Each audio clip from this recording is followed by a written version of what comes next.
Entonces vamos a hablar, gracias por estar acá, del cierre percutáneo de fístula coronariana desde la arteria coronaria derecha hasta la unión cauatrial superior. Entonces, primero como tres cositas de las fístulas coronarias, recordemos que hacen parte, que ocupan entre el 0.2 a 0.4% de todas las cardiopatías congénitas y del total de malformaciones coronarias ocupan el 14%. Se cree que el origen embriológico es por la persistencia de conexiones sinusoidales, por esa persistencia entonces se originan las fístulas. La presentación de las fístulas varía mucho, hay pacientes que se dan cuenta en la adultez cuando por algún otro motivo le realizan un estudio ecocardiográfico o una tomografía cardíaca o es llevado a alguna angiografía, o desde niños tan pequeños como neonatos que pueden presentar síntomas desde falla cardíaca hasta falla cardíaca avanzada. Los principales problemas a los que nos enfrentamos cuando tenemos pacientes con fístulas coronarias son entonces isquemia miocárdica, endocarditis, crecimiento de cavidades, disfunción ventricular, arritmias, aneurismas de las coronarias de donde se originan estas o incluso de las fístulas y ruptura del vaso. Entonces tenemos un paciente de 3 años de Medellín, ese niño pesa 13.5 kilos, y ellos consultaron porque la mamá lo veía que estaba más cansado en los últimos meses, fatiga con la actividad física, más siestas en el día, no presentó nunca ni cianosis ni síncope y sin otros antecedentes relevantes del niño. Cuando consultaron le encontraron un soplo cardíaco continuo, el resto del examen físico fue normal. A ese niño le tomaron un electrocardiograma y le solicitaron un ecocardio. En el electrocardiograma, acá esto no puedo señalar bien, pero vemos que está en un ritmo sinusal, el eje levemente desviado hacia la izquierda, con sobre todo en las derivadas precordiales, inversión de la onda T, muy llamativo como de sobrecarga de volumen. En el ecocardiograma, cuando empezamos, nos llamó mucho la atención en el apical 4 cámaras, ese crecimiento de cavidades, sobre todo de la aurícula derecha, que se veía muy grande. Y luego en la interrogación Doppler, ese flujo anormal que vemos salir desde el techo de la aurícula. Y ya cuando hicimos buscando pues como un 5 cámaras, empezamos a ver una dilatación que partía del seno coronario derecho, y ahí empezamos a sospechar la fístula, una fístula coronariana. No quedaba claro cuál era su origen, si era del seno coronariano o si era directamente de la coronaria derecha.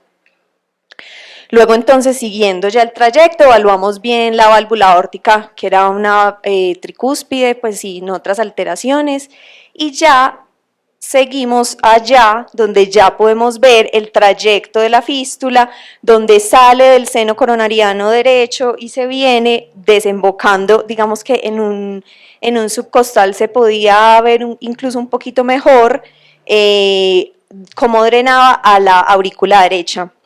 Y en este supraesternal es para mostrar que teníamos un flujo diastólico reverso tanto en la aorta ascendente como en la aorta descendente por robo pues coronario. Con estas imágenes entonces le solicitamos una tomografía cardíaca al paciente. Desafortunadamente estas no salieron pues técnicamente como hubiéramos querido, para sobre todo planear la vía de corrección. Entonces, en la tomografía es muy importante porque para definir la vía de corrección tenemos que saber cuál es el origen, hacia dónde desemboca, cuál es el trayecto, si es tortuoso, si es recto. Eso es muy importante para definir cómo se va a corregir el defecto. La forma de elegir si es percutáneo o si es quirúrgico, en realidad la AJA en el upgrade del 2018, la recomendación del Texas en el 21 y de Mayo Clinic, también creo que en este mismo año dicen si es el tamaño, si es tortuoso, según si es compleja o no, porque en su origen sea multifenestrado, pero en realidad lo que importa es la experiencia del grupo, es si los hemodinamistas pueden o no o se atreven o no a cerrar este defecto.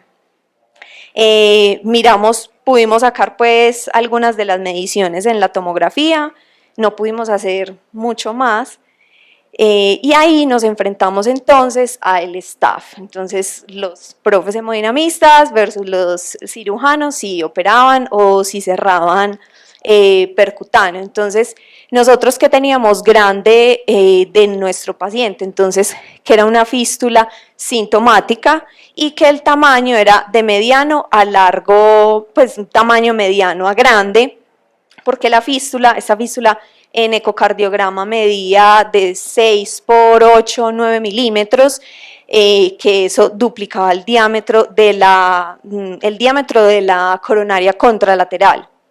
Entonces, definitivamente había que corregirla, tenía indicaciones claras de corrección.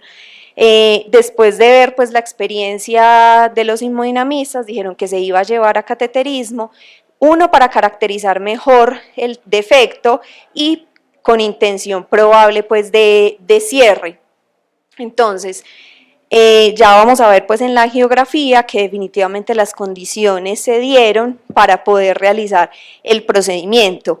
¿Cómo hacerlo cuando ya se decide hacerlo transcatéter? Entonces, por vía arterial, por vía venosa o por asa arteriovenosa, eso también depende como de las condiciones y de la experiencia que tengan los hemodinamistas. Nosotros entonces definimos cierre percutáneo, entonces acá lo primero que vemos pues es el aortograma. En el aortograma se empieza a ver que emerge la fístula desde el seno coronariano derecho, vemos tanto en la P como en la lateral. Y acá se decidió hacer una coronariografía directa, canulando directamente la coronaria derecha, luego se avanzó una guía a través del trayecto fistuloso y luego se hizo aquí en la unión con la vena cava inferior una asa arteriovenosa para facilitar mejor el paso y avanzar un introductor Flexus 7 French. Entonces, ahí esto se hizo queriendo primero mirar bien cómo era el defecto. Entonces ahí lo que vemos es que la coronaria derecha se ve un adecuado trayecto en su origen, y en la lateral vemos que la fístula no tiene más ramas, que eso también es muy importante decidir si la voy a cerrar o no transcatéter o qué dispositivo voy a elegir. Acá entonces, guiado bajo fluoroscopia, se entregó un dispositivo Amplatzer Vascular Plug 2, fue pues el dispositivo que se seleccionó. Acá como vemos pues está haciendo la entrega del dispositivo.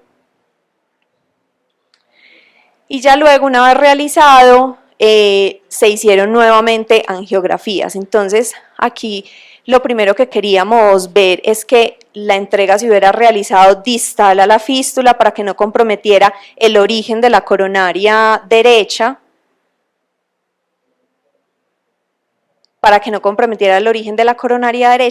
y lo otro que nos surgió la duda cuando se estaba haciendo el procedimiento es que hubiera una oclusión del disco proximal a la unión de la vena cava superior con el atrio. Por eso se hizo un test de oclusión con un balón, que luego pues durante el retiro no se encontró ningún gradiente de obstrucción y ya entonces se verificó que el dispositivo estaba en adecuada posición y se descartó que no estuviera causando una obstrucción en la unión cavoatrial superior.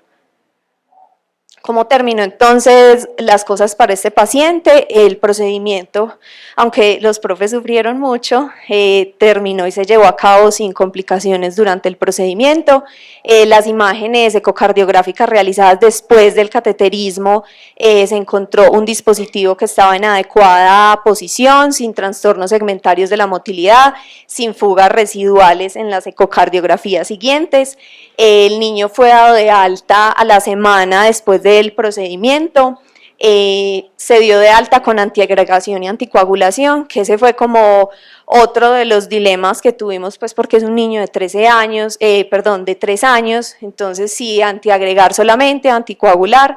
En realidad no hay datos pues como claros, básicos de qué es lo que usted tiene que hacer, pero en las series que hay, que son 40, 50 pacientes, no es que sean tantos, sí lo que han visto es que los defectos que son medianos o defectos grandes tienen más riesgo de eventos coronarios sintomáticos y asintomáticos, entonces por eso la recomendación es antiagregación 6 a 12 meses y anticoagulación 3 a 6 meses posterior al procedimiento.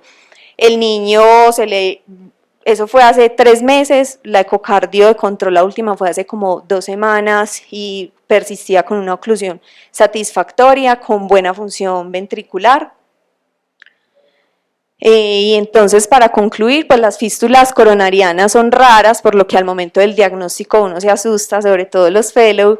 La selección de los pacientes es fundamental para el éxito del procedimiento. Acá es muy importante como la multimodalidad de las imágenes, el tratamiento de elección depende de las características de la fístula, pero lo más importante de la experiencia del grupo.